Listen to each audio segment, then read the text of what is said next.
Est-il possible de recevoir le pardon sans la confession?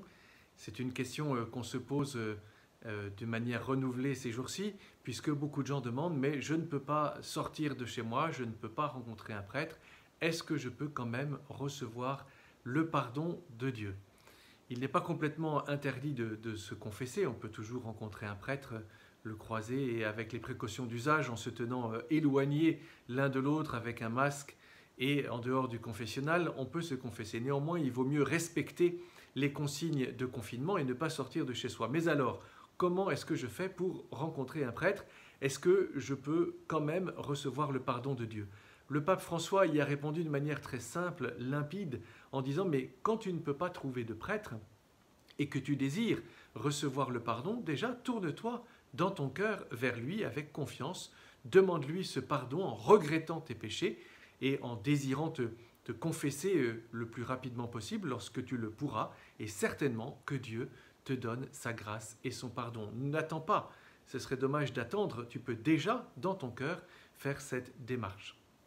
D'autres ont dit, mais au fond, aujourd'hui, il y a quand même beaucoup de moyens de communication. Ce serait tout de même plus facile si on pouvait se confesser par téléphone ou par tout autre moyen de communication. Les réseaux sociaux sont extrêmement inventifs dans ce domaine-là.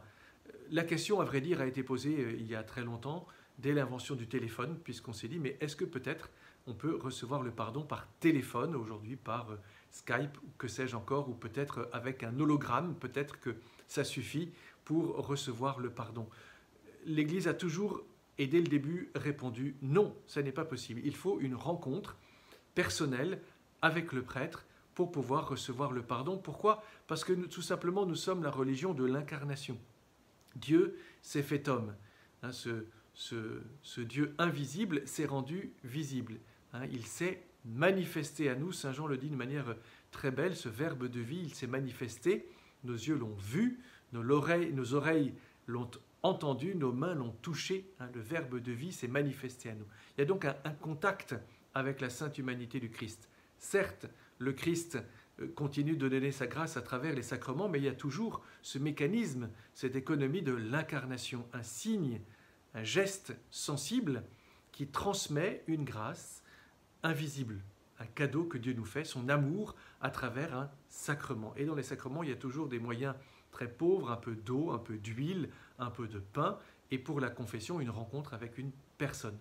Donc, la religion de l'incarnation, c'est la religion de la rencontre, du contact, et donc on ne peut pas recevoir un sacrement à distance. On peut assister à la messe à distance, mais on ne peut pas communier à distance. On ne peut pas non plus être baptisé à distance. On ne peut pas verser de l'eau sur une photo, ça ne marche pas. Bien, de la même manière pour la confession, on ne peut pas recevoir le pardon à distance. En revanche, on peut toujours recevoir cette fameuse grâce du pardon, comme a dit le pape François, à travers ce qu'on appelle une contrition parfaite, un regret le plus sincère de nos péchés, avec un amour de Dieu qui manifeste notre désir d'être réconciliés. Donc, pas de confession par Internet, pas de confession par téléphone. Il faut donc aujourd'hui accepter de se tourner intérieurement vers Dieu. Il se trouve que vient de sortir un document de la pénitencerie apostolique où il est question des absolutions collectives. Le document dit peut-être dans certaines circonstances, en cas de grave nécessité, il est possible de donner l'absolution, c'est-à-dire le pardon des péchés, à plusieurs pénitents sans qu'ils confessent individuellement leurs péchés. Le document dit peut-être que dans le cas de l'épidémie, cela peut arriver au jugement des conférences épiscopales et des évêques. Je remarque qu'en France, il serait extrêmement difficile d'aller donner l'absolution collective dans un service de réanimation. C'est une remarque qui n'engage que moi, mais dans des hôpitaux où la laïcité est observée de manière pointilleuse, je ne pense pas que ce soit la meilleure idée. Donc, l'absolution individuelle reste le moyen ordinaire. Quand je ne peux pas rencontrer de prêtre, je peux faire cet acte de demande de pardon intérieur. Et puis, il y a aussi cette possibilité, nous dit la pénitencerie apostolique, de recevoir une indulgence plénière. Alors là aussi, beaucoup de gens ont dit l'Église donne le pardon des péchés à tout le monde, il n'y a plus besoin de faire plus aucune démarche. L'indulgence plénière remet la peine due au péché et non pas la faute, c'est-à-dire qu'il faut se confesser pour recevoir la remise de la faute. Une remise de peine, d'une certaine manière, de toutes ces peines dont on souffre au purgatoire. À qui cette indulgence plénière est proposée? À tous les malades du coronavirus et ceux qui sont confinés, pour peu qu'ils s'unissent à la célébration de la messe, au rosaire ou au chemin de croix, aux conditions habituelles, c'est-à-dire la confession, la communion et la prière aux intentions du pape.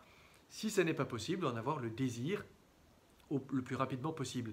Cette indulgence plénière, elle est proposée aussi aux soignants et aussi à tous les fidèles qui, chez eux, eh bien, s'unissent, font un acte de dévotion, adoration eucharistique, lecture de la parole de Dieu, chemin de croix, chapelet, chapelet de la miséricorde. Vous voyez, c'est quand même assez facile de recevoir cette indulgence plénière avec le désir eh bien, de se confesser et de communier au plus vite. Enfin, dernière disposition de ce document, c'est assez intéressant. La pénitencerie apostolique dit on donnera l'indulgence plénière in articulo mortis, c'est-à-dire au moment de la mort, bien, à toute personne pour peu qu'elle ait prié un tant soit peu tout au long de sa vie. Ce n'est pas une condition très, très difficile. Et si elle ne le peut pas, elle ne peut pas faire les conditions habituelles, eh bien l'Église supplée. Alors, c'est tout simplement une manière de dire, vous voyez, la miséricorde, ce n'est pas une chose compliquée. Il suffit dans son cœur de la demander sincèrement au Seigneur et puis d'avoir le désir d'utiliser les moyens que Jésus nous a offerts, c'est-à-dire la confession, dès que ce sera possible. Alors courage, frères et sœurs, ne disons pas que le pape François finalement a dispensé de se confesser. Il nous a dit tout simplement qu'il n'était pas très difficile de demander pardon à Dieu qui assurément nous donnera sa miséricorde. Bon courage à vous.